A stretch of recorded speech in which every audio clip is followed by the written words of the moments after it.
Yeah, let's balance out the ticket by getting someone who is even farther to the right than our current, presidential nominee. Yeah, that's balance. Yeah, moderate Biden hyperventilates.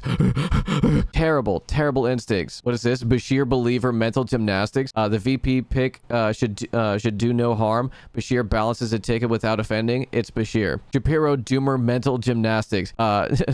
Predicted is always right.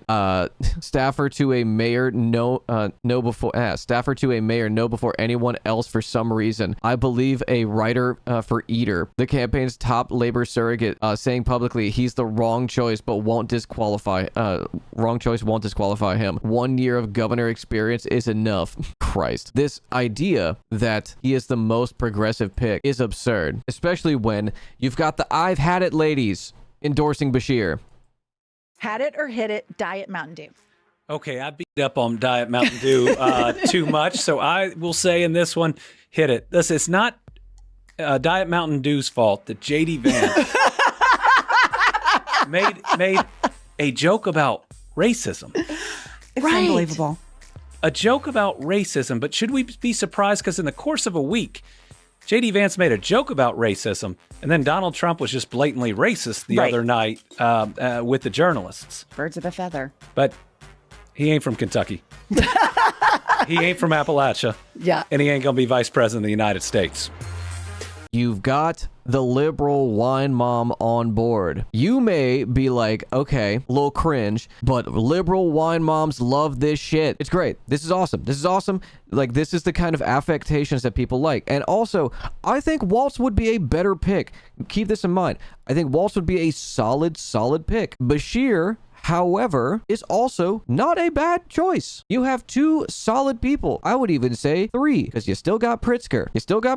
You can still do that option. Literally anyone but Shapiro. Anyone but Shapiro and Mark Kelly. Because the two people that the Democratic establishment, except for Nancy Pelosi, is pushing for fucking suck. As long as it ain't Shapiro, Kelly, or Pete. Yeah, that's true. There's three options. There's the light side and there's the dark side, okay? There is, on the light side, we have Waltz, Beshear, and Pritzker. On the dark side, we have Shapiro, Kelly, and Buttigieg. Everything about those three is objectively a bad choice. Do not go with Mayo Pete. Don't go with Pedro Mayanessa. There's too much baggage. There's more baggage, I would say, than even Josh Shapiro. There's too much. You are basically taking two unpopular candidates between Kamala Harris and Donald Trump, and then their terrible VP picks who are the exact same person. They are the same person. Like J.D. Vance, Pete Buttigieg. They're the same person, just R and a D next to their name.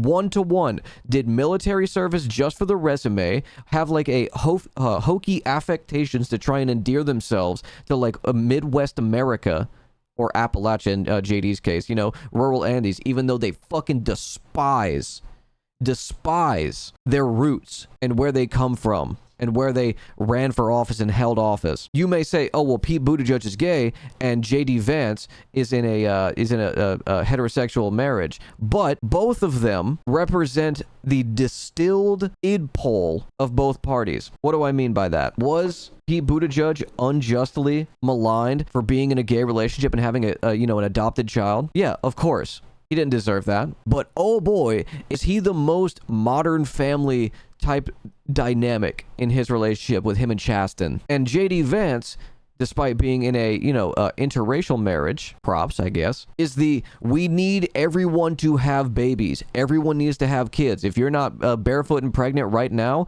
you lose your rights to vote. It's just two ends of the spectrum that are like entirely aesthetics. JD is in a polycule with a love seat. That too. Chasten, that's gay. Well played, Pete. Yeah, Chasten, very gay. Yeah.